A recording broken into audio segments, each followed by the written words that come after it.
देखिए हम लोग मूल विधि पढ़ रहे थे और मूल विधि में आज हम लोग स्टार्ट करने वाले हैं नया चैप्टर। इससे पहले कि आपने ये वीडियो नहीं देखी है तो आप क्लास की इस प्लेलिस्ट पे जाके सारी वीडियो को देख सकते हैं। ठीक है, देखिए जो आपका एग्ज़ाम है वो जल्दी आपका अक्टूबर या नवंबर में करा दिया जाएगा, तो इसलिए मैं अब बहुत लंबी वीडियो बनाने के मूड में हूँ ताकि आपके एक ही वीडियो में मैं पूरा चैप्टर कंप्लीट कर दूं और दूसरी वीडियो में उसी चैप्टर के जितने एमसीक्यूज़ हैं उसको कंप्लीट कर दूं। नहीं तो ऐसे बहुत सारी सीरीज़ बनने का कोई फ़ायदा नहीं है।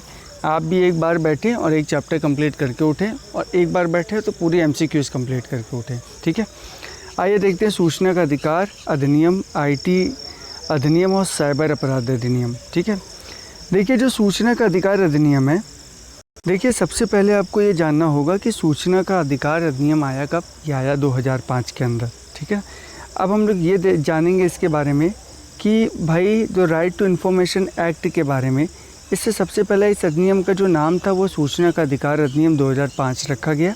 अधिनियम का जो विस्तार था वो जम्मू कश्मीर राज्य को छोड़कर, देखिए अब ये लाइन या अब ये जो लाइन है वो बिल्कुल फिट नहीं बैठती है। अब ये जो जम्मू कश्मीर राज्य को छोड़ा नहीं जाएगा इसमें, ठीक है ना, जम्मू कश्मीर राज्य को नहीं छोड़ा जाएगा। अभी ये हो जाएगा आपका पूरे संपूर्ण भारत के ऊपर। तो ये बात ध्यान रखने वाली बात है कि अभी किस में हो जाएगा, पूरे संपूर्ण भारत के ऊपर हो जाएगा। तो इसलिए मैं इसको थोड़ा सा ब्लैक कर दे रहा हूँ, इसका मतलब पूरे संपूर्ण भारत पर हो जाएगा। ठीक है, अगर आप देखें तो तीसरा पॉइंट आपको दिख रहा है कि राष्ट्रपति की स्वीकृति है जो कि 15 जून 2005 को होगी। और इस अधिनियम का जो मुख्य महत्वपूर्ण अंग है वो क्या है, 15 जून 2005 को 5 को ही है। ठीक है ना, हम देखते हैं कि जो इसकी स्वीकृति थी वो 15 जून 2005 को राष्ट्रपति द्वारा दी गई थी। और अधिनियम के कुछ महत्वपूर्ण भाग हैं, जो कौन से भाग है, जैसे जो 15 जून 2005 को ही लागू कर दिए गए थे और जब बाकी के जो शेष भाग थे वो 15 जून 2005 से 120वें दिन लागू हुए थे, मतलब लगभग 3 महीना। अगर आप 30 से डिवाइड करेंगे तो ये आपको 3 महीना आएगा, 4 महीना आएगा, 3 चौक 12। ठीक है ना, तो 15 जून से लेके 4 महीने बाद में जो 120 थे आपके अधिनियम वो लागू कर दिए गए थे। बढ़ते हैं नेक्स्ट पॉइंट पे। लिखा गया है कि प्रत्येक लोक प्राधिकारी के कार्यालय कार्यकरण में पारदर्शिता और उत्तरदायित्व के संवर्धन के लिए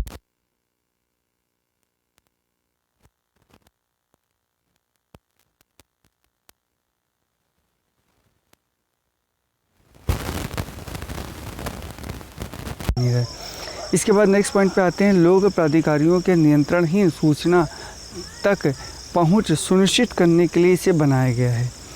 नागरिकों के सूचना के अधिकार की व्यवहारिक जो शासन पद्धति स्थापित करने के लिए इसे बनाया गया है। ठीक है, सूचना का जो अधिकार को संविधान की धारा 19 के 1 के तहत मूलाधिकार का दर्जा भी दिया गया है।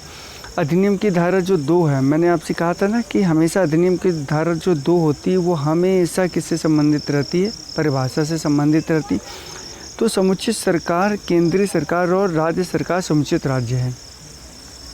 सक्षम प्राधिकारियों में निम्नलिखित कौन से आते हैं, क्योंकि नेक्स्ट पॉइंट है। सक्षम प्राधिकारी में देखिए किसी राज्य की विधानसभा की दशा में, अगर जहाँ पे विधानसभा है वहाँ पे अध्यक्ष या लोकसभा का अध्यक्ष अथवा राज्यसभा या विधान परिषद की दशा में सभापति होता है। ठीक है, इसके बाद हम लोग देखेंगे कि इसमें जो उच्चतम न्यायालय के बारे में बात करी जाएगी, तो उच्चतम न्यायालय की दशा में भारत का मुख्य न्यायाधीश होगा। किसी उच्च न्यायालय की दशा में अगर बात करेंगे तो उच्च न्यायालय का मुख्य न्यायाधीश होगा। ठीक है, आगे अगर बात करी जाए तो संविधान द्वारा गठित अन्य प्राधिकारियों की दशा में राष्ट्रपति या राज्यपाल होगा। ठीक है, अब बात आगे करते हैं हम लोग कि संविधान द्वारा नियुक्त प्रशासन के बारे में देखा जाए तो देखिए संविधान द्वारा जो नियुक्त प्रशासन है वो भाग आप देखेंगे तो 5वें पॉइंट के अंतर्गत आएगा। ठीक है, सूचना के बारे में अगर देखा जाएगा तो सूचना इन्फॉर्मेशन क्या है, सूचना का मतलब क्या है। तो देखिए सूचना से किसी रूप में कोई ऐसी सामग्री अभिप्रेत है जिसके अंतर्गत किसी इलेक्ट्रॉनिक रूप में धारित अभिलेख है, दस्तावेज है, ईमेल है, ज्ञापन पत्र है, प्रेस विज्ञप्ति है, परिपत्र है, संविदा है, रिपोर्ट है, कागज पत्र है, आंकड़े संबंधित जो सामग्री और किसी प्राइवेट निकाय से संबंधित ऐसी कोई सूचना है सम्मिलित है जिस तक किसी लोक प्राधिकारी की पहुंच हो सकती है। ये एक इम्पॉर्टेंट पॉइंट है 2 के 4 में, जिस तक किसी लोक अधिकारी की पहुंच हो सकती है वो धारा 2 का 4 कहलाता है। ठीक है, आइए देखते हैं क्या है लोक प्राधिकारी, मतलब पब्लिक अथॉरिटी के बारे में क्या कहता है ये। लोक प्राधिकारी से निम्नलिखित अभिप्रेत है, क्या है, संविधान द्वारा या इसके अधीन, ठीक है, संसद द्वारा बनाई गई किसी अन्य विधि द्वारा, ठीक है, राज्य विधानमंडल द्वारा बनाई गई किसी अन्य विधि के द्वारा और समुचित सरकार द्वारा जारी की गई अधिसूचना या आदेश द्वारा कोई प्राधिकारी है। अभिलेख के बारे में अगर देखा जाए तो अभिलेख क्या है, किनको अभिलेख कहा जाएगा। देखिए अभिलेख क्या होते हैं, कोई दस्तावेज है, ठीक है, दस्तावेज जैसे आपने इतिहास में पढ़ रखा है अभिलेख के बारे में, वैसे यहाँ पर भी है। कोई दस्तावेज जो कि पांडु और फाइल हो, माइक्रोफिल्म हो, माइक्रोचिप एवं प्रतिकृति प्रति हो, किसी कंप्यूटर द्वारा या किसी अन्य युक्ति द्वारा उत्पादित कोई अन्य सामग्री हो। अब आते हैं सूचना के अधिकार के ऊपर कि सूचना के अधिकार की थोड़ी डेप्थ नॉलेज ले लेते हैं। देखिए सूचना के अधिकार से इस अधिनियम के अधीन पहुंच योग्य सूचना से मतलब है कि जो किसी लोक प्राधिकारी द्वारा या उसके नियंत्रण अधीन धारित है। सूचना का अधिकार देखिए ये है कि ऐसा व्यक्ति जिसके वो पहुंच में वो चीज़ हो, ठीक है, पहुंच में वो चीज़ हो, वो आपको सूचना का अधिकार दे सकता है, वो सूचना दे सकता है। अब आते तीसरा पक्षकार के बारे में। देखिए तीसरे पक्षकार से सूचना के लिए अनुरोध करने वाले व्यक्ति से भिन्न कोई नागरिक अभिप्रेत है और इसके अंतर्गत कोई लोक प्राधिकारी भी है। इस अधिनियम के उपबंधों के अधीन रहते हुए सभी नागरिकों को सूचना का अधिकार होगा। ये किसके अंतर्गत होगा, धारा 3 के अंतर्गत होगा। धारा 4 क्या कहता है, देखिए जो धारा 4 है वो कहता है कि प्रत्येक लोक प्राधिकारी के बारे में बताता है, सामयिक रूप से अपने सभी अभिलेखों को सुरक्षित रखें। इस अभिलेख के अधीन सूचना जो है वो सुलभ बनाया जाएगा। यह सुनिश्चित करेगा कि ऐसे सभी अभिलेख जो कंप्यूटरीकृत किए जाने के लिए समुचित हैं, कंप्यूटरीकृत और विभिन्न प्रणालियों पर संपूर्ण देशों में नेटवर्क के माध्यम से संबद्ध हैं, जिससे कि ऐसे अभिलेख के सफ़र पहुंच को सुलभ या सुकर बनाया जा सकता है। बात करते हैं हम लोग 4 के अंतर्गत। 4 में क्या है, प्रत्येक जो लोक प्राधिकारी का निरंतर यह प्रयास होता है कि वह स्वप्रेरण से सूचना के विभिन्न साधनों के माध्यम से जिनके अंतर्गत इंटरनेट भी आता है, नियमित अंतराल पर सूचना की उपलब्धता कराते रहें। कहने का मतलब है कि ऐसे लोक प्राधिकारी जो कि सूचना दे सकते हैं तो उनको चाहिए ये कि वो इंटरनेट के माध्यम से अपनी चीज़ों को इसमें अपडेट करते रहें। 5वां पॉइंट आता है कि प्रत्येक सूचना को विस्तृत रूप से और ऐसे प्रारूप और ऐसी रीति से प्रसारित किया जाए जो जनता के लिए सहज रूप से पहुंच योग्य हो। मतलब आप कहीं ऐसा ना है कि आप किसी वेबसाइट पे ही अपलोड कर रहे हैं या किसी खास न्यूज़पेपर पे अपलोड कर रहे हैं, ऐसा नहीं, बिल्कुल सहज तरीके से बताने की कोशिश करिए ताकि हर व्यक्ति तक जा पाए, एक रिक्शे वाले के पास पे भी जा पाए, ताकि वो आराम से उनको पढ़ सके, समझ सके। बहुत सरल भाषा, बहुत जटिल भाषा का प्रयोग ना करें। देखिए कोई भी व्यक्ति जो सूचना प्राप्त करना चाहता है लिखित में या इलेक्ट्रॉनिक माध्यम से उचित फीस के साथ आवेदन करेगा, ठीक है। आरटीआई के लिए, आरटीआई में आपको आवेदन चाहिए, लेकिन पीआईएल में आपको कोई पैसे की ज़रूरत नहीं है, ये समझ लीजिए इस बात को।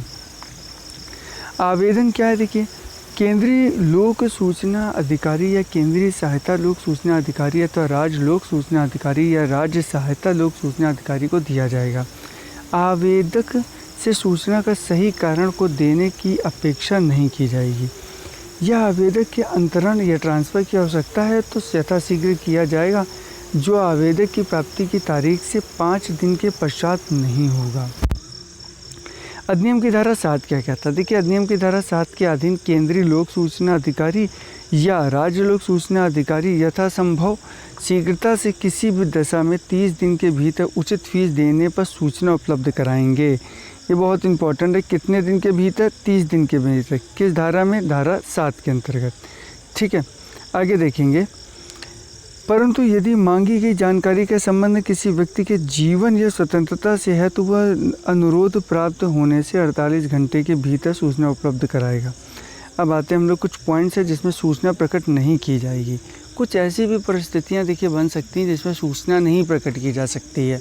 मतलब विभाग से अगर आप उस टाइप की कोई सूचना ऐसी मांगते हैं तो शायद विभाग आपको नोटिस में ये बता दे कि सूचना वो नहीं दे सकता इस टाइप की, क्योंकि ये सूचना परिस्थितियों के अनुकूल है। पहली क्या है, ऐसी कोई भी सूचना जिससे ये लगे कि भारत की प्रभुता और अखंडता, राज्य की सुरक्षा आदि का प्रतिकूल प्रभाव पड़ेगा, वो नहीं दी जाएगी। ऐसी सूचना जिसमें न्यायालय, संसद या किसी राज्य विधानमंडल के विशेषाधिकार भंग हो सकते हैं, ये भी नहीं दी जाएगी। ऐसी सूचना जिसके प्रकट करने से किसी व्यक्ति के जीवन या शारीरिक सुरक्षा को खतरा हो जाए, वो भी नहीं दी जाएगी। ये 3 टाइप से नहीं दी जाएगी। कॉमन सेंस लगा के आप इसको सही भी कर सकते हैं। अब आते हैं हम लोग सेंट्रल के जो सूचना आयोग है उसके बारे में, कि आखिर में सेंट्रल के सूचना आयोग क्या कहता है इस बारे में।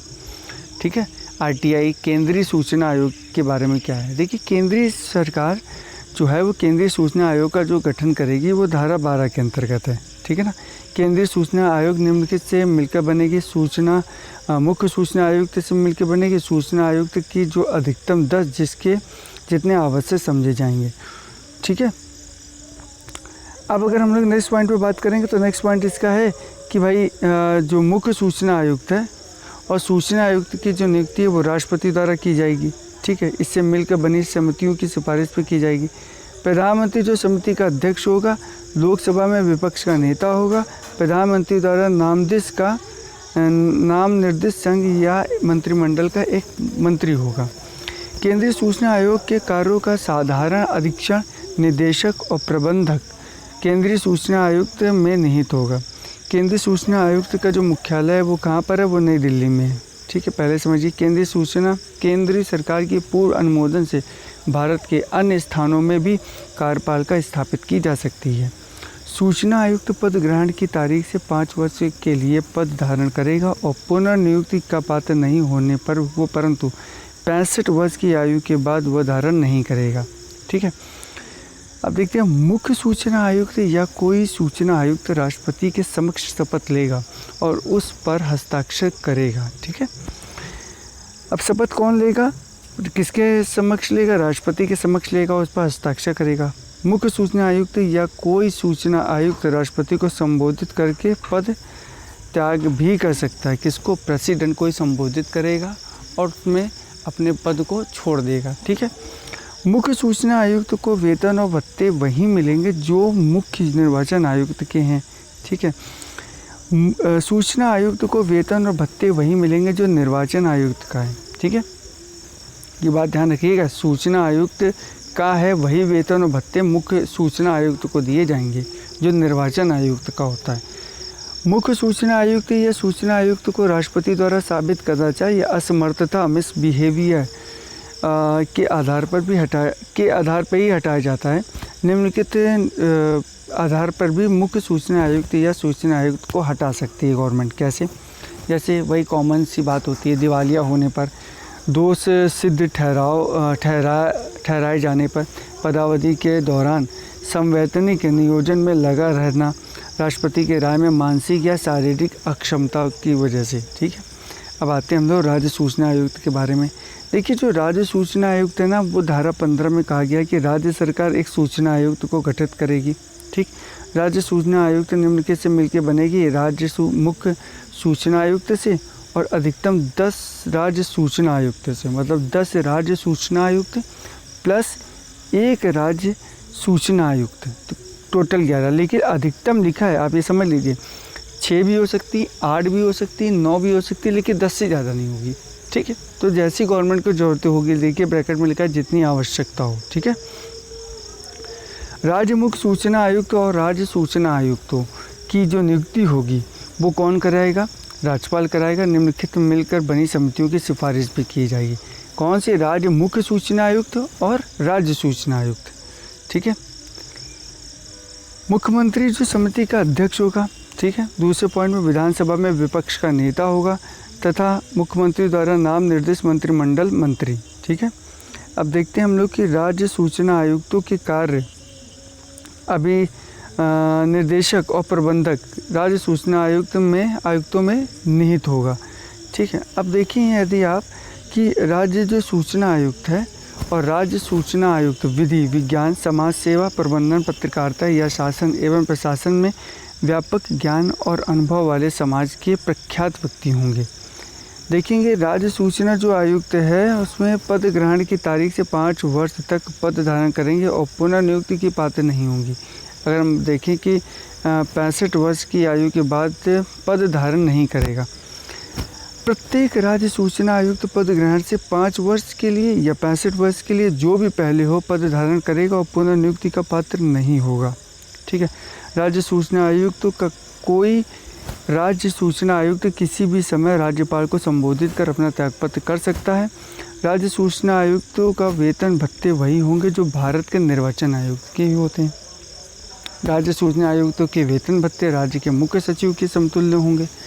राज्य सूचना आयुक्त या राज्य सूचना आयुक्तों को राज्यपाल द्वारा साबित कदाचार या असमर्थता के आधार पर हटाया जा सकता है। राज्य सूचना आयुक्तों या सूचना आयुक्तों को निम्नलिखित आधार पर भी हटाया जा सकता है, जैसे दिवालिया हो जाए, कोई सिद्ध दोष उसके ऊपर सिद्ध हो जाए, ये सारे भी आधार बन सकते हैं। अब आते हैं हम लोग सूचना आयोगों की काम, उसकी शक्तियाँ, अपील और उसकी सशक्ति के बारे में। देखिए, केंद्रीय सूचना आयोग या राज्य सूचना आयोग का काम क्या होगा, कर्तव्य क्या होंगे। कर्तव्य मतलब हो गया, देखिए आप काम इसको समझ लीजिए, ये काम ही है आपका। ठीक है। धारा 18 बहुत इंपॉर्टेंट है। निम्नलिखित में से शिकायत प्राप्त करें और उसकी जांच करें। ठीक है। क्या है भाई? नंबर 1, जिसे इस अधिनियम के अधीन अनुरोध की गई जानकारी तक पहुंच के लिए इनकार कर दिया गया है। देखिए, मैं यहाँ पे एक्सप्लेन भी थोड़ा कर रहा हूँ क्योंकि थोड़ा सा मूल विधि थोड़ी जटिल भाषा में होती है, तो इसको एक्सप्लेन करना बहुत ज़रूरी है। ठीक है। और जिसको आपको एक्सप्लेनेशन नहीं अच्छा लगता है, आप मेरी वॉइस को म्यूट कर दीजिए, तब पूरी वीडियो देख लीजिए। ठीक है। जिसे विनिर्दिष्ट समय सीमा के भीतर सूचना के लिए अनुरोध का उत्तर नहीं दिया जाएगा, जिससे ऐसी फीस की रकम की उपेक्षा की गई हो जो अनुचित हो। ठीक है। अब देखिए, हम लोग बात करते हैं जिसे यह विश्वास है कि अपूर्ण भ्रम में डालने वाली या मिथ्या सूचना दी गई इत्यादि। जब केंद्रीय सूचना आयोग या राज्य सूचना आयोग को यह समाधान हो जाए कि उस विषय में जांच करने के लिए युक्त आधार है, तो जांच आरंभ करेगा। ठीक है। आयोग की जांच करते समय निम्नलिखित मामलों में वही शक्तियां प्राप्त होंगी जो एक सिविल न्यायालय को होगी। बात समझिएगा, आयोग जो ये आयोग है उसमें आपको वही शक्तियां प्राप्त होंगी आयोग के कर्मचारियों को जो कि एक सिविल न्यायालय में होती है। ठीक है ना। नंबर 1 क्या होगा? किसी व्यक्ति को समन करना, उन्हें उपस्थित कराना, शपथ पर साक्ष्य दिलाना। ठीक है। दस्तावेज को निरीक्षित करने की अपेक्षा करना। ठीक है भाई। किसी न्यायालय या कार्यालय से लोक अभिलेख या उनकी प्रतियां मांगना। चौथे में है कोई अन्य उचित विषय के बारे में। ऐसा कोई व्यक्ति जो केंद्रीय लोक सूचना अधिकारी या राज्य लोक सूचना अधिकारी के किसी विनिश्चय से व्यथित है, उस विनिश्चय की तारीख से 30 दिन के भीतर अपील कर सकेगा। अपील ऐसे अधिकारी को करेगा जो प्रत्येक लोक प्राधिकारियों में लोक सूचना अधिकारी की पंक्ति से ऊपर की पंक्ति का है। ठीक है।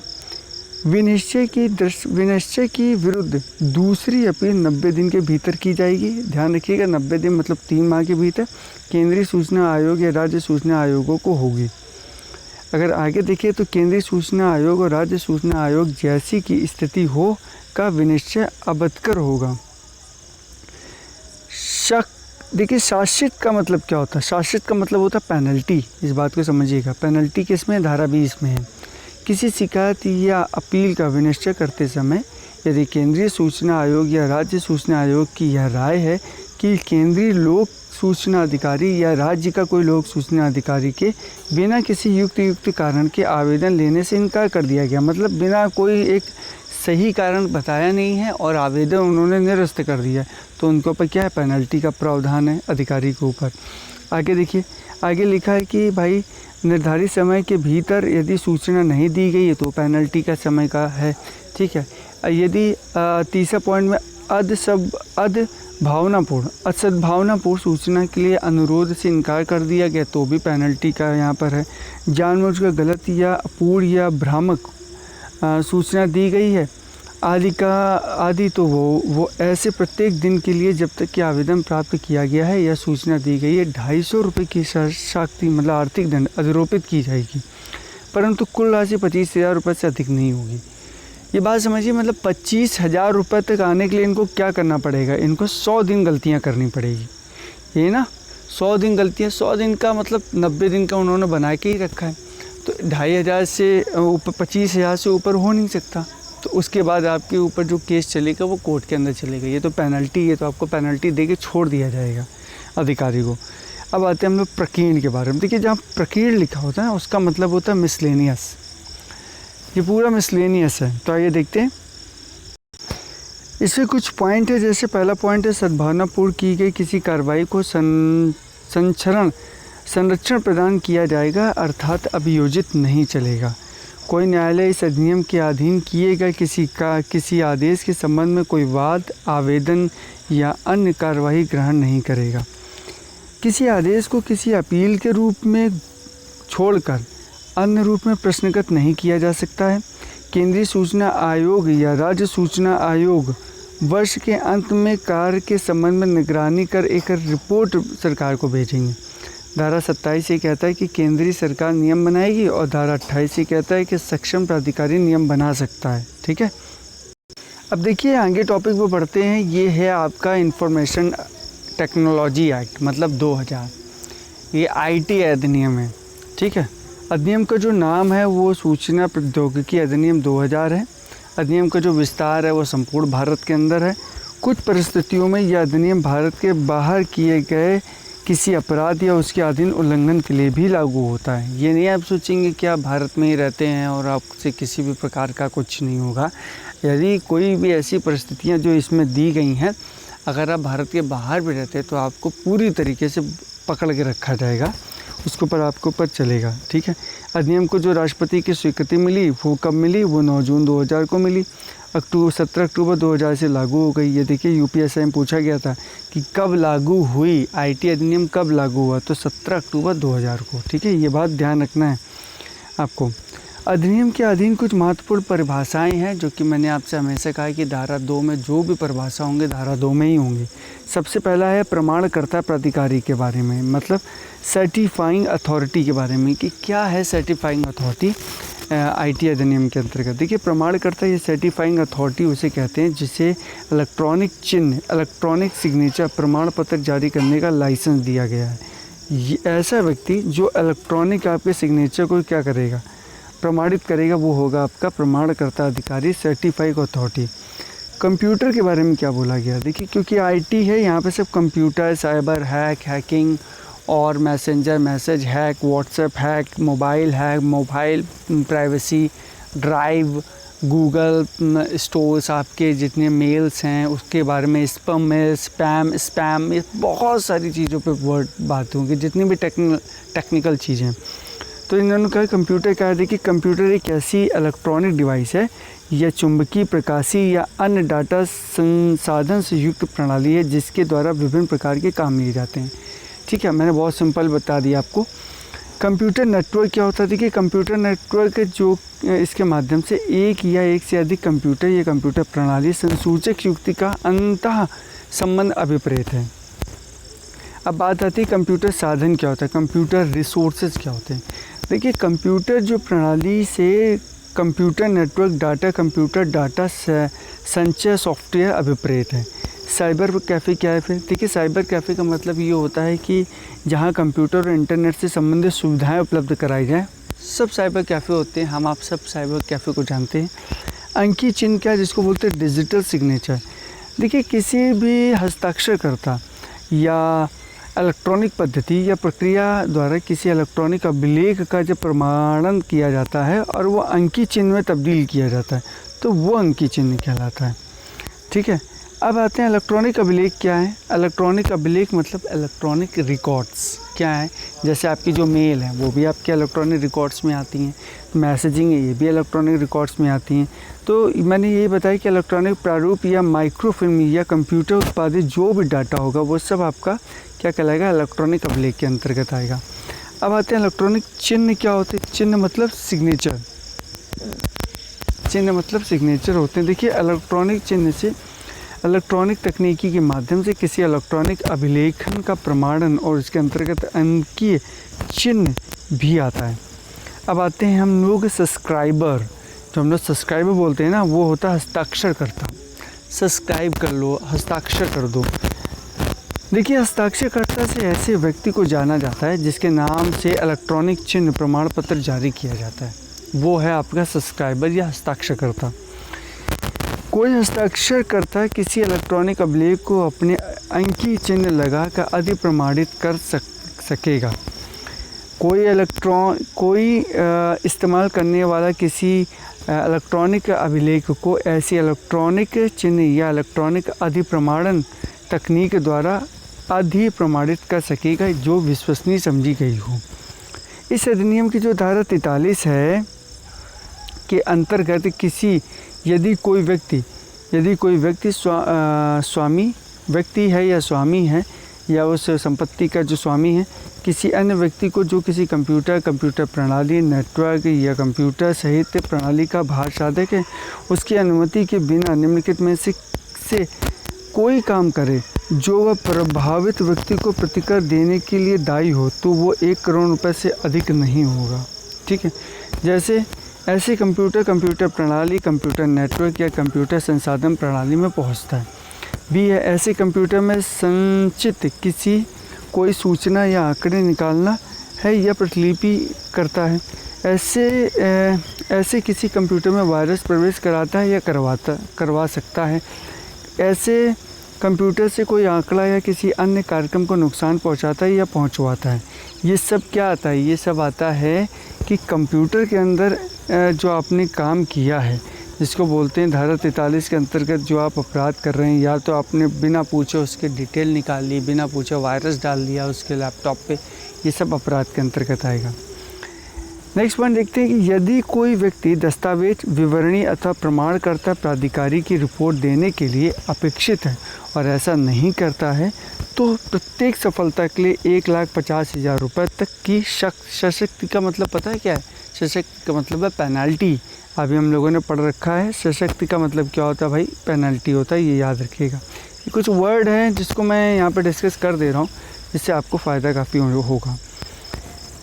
यदि कोई व्यक्ति जो फाइल, विवरणी, पुस्तक या अन्य दस्तावेज निश्चित समय के भीतर देने के लिए अपेक्षित हैं तो परंतु देने में असफल रहता है, तो प्रत्येक दिन के लिए 5,000 रुपये तक की पेनल्टी का दायित्व माना जाएगा। कोई व्यक्ति जो लेखा बहियों या अभिलेख बनाए रखने के लिए अपेक्षित है परंतु असफल रहता है, तो प्रत्येक दिन के लिए 10,000 रुपये तक की पेनल्टी का दायी होगा। साइबर अपील अधिकरण के बारे में अगर देखा जाए तो देखिए, केंद्रीय सरकार एक या अधिक साइबर अपील अधिकरण की स्थापना करेगी। 48 के अंतर्गत है। केंद्र सरकार एक अध्यक्ष और जितनी आवश्यक समझे उतने सदस्यों की अपॉइंटमेंट कर सकती है। ये बात ध्यान रखनी है आपको। साइबर अपील अधिकरण के अध्यक्ष और सदस्यों का जो चयन है वो केंद्रीय सरकार द्वारा भारत के मुख्य न्यायाधीश के परामर्श से किया जाएगा। ये बात भी आपको ध्यान रखनी। साइबर अपील अधिकरण के अध्यक्ष के रूप में नियुक्ति तभी होगी जब वह किसी उच्च न्यायालय या का न्यायाधीश है या रहा हो या न्यायाधीश होने के लिए अहिर्त हो। अधिकरण के सदस्यों की योग्यता में न्यायिक सदस्य के अतिरिक्त सूचना प्रौद्योगिकी और दूरसंचार, उद्योग प्रबंध, उपभोक्ता मामले आदि का विशेष ज्ञान हो। अधिकरण का अध्यक्ष या सदस्य पद ग्रहण करने की तारीख से 5 वर्ष या 65 वर्ष तक, परंतु दोनों में से जो भी पहले हो तक पद धारण करेगा। ये मोस्ट इम्पॉर्टेंट है, आपसे पूछा जाएगा अभी जब हम लोग MCQ करेंगे। ठीक है। साइबर अपील अधिकरण के अध्यक्ष या जो सदस्य केंद्रीय सरकार को संबोधित कर अपना त्यागपत्र कर सकते हैं। अधिकरण के अध्यक्ष या सदस्य को साबित कदाचार या असमर्थता के आधार पर हटाया भी जा सकता है। इस अधिनियम के अधीन अधिरोपित कोई शक्ति या पेनल्टी या प्रतिकर देने नहीं पर भू राजस्व के बकाये के रूप में वसूल किया जाएगा। अब हम लोग बात करते हैं ऑफेंस मतलब अपराध के बारे में। देखिए, अपराध के बारे में हम लोग नेक्स्ट वीडियो में बात करेंगे ताकि वीडियो ज़्यादा लंबा ना हो जाए। ठीक है। और वीडियो ज़्यादा लंबा नहीं करेंगे और इसको 2 पार्ट में बनाएंगे और 2 पार्ट में बनाने के बाद तीसरा पार्ट आपका MCQs का रहेगा। ठीक है। तो आज के लिए इतना ही रखते हैं। यदि आपने टेलीग्राम चैनल को ज्वाइन नहीं किया तो प्लीज़ टेलीग्राम चैनल को जाकर ज्वाइन कीजिएगा। Thanks a lot. Keep watching. God bless you all.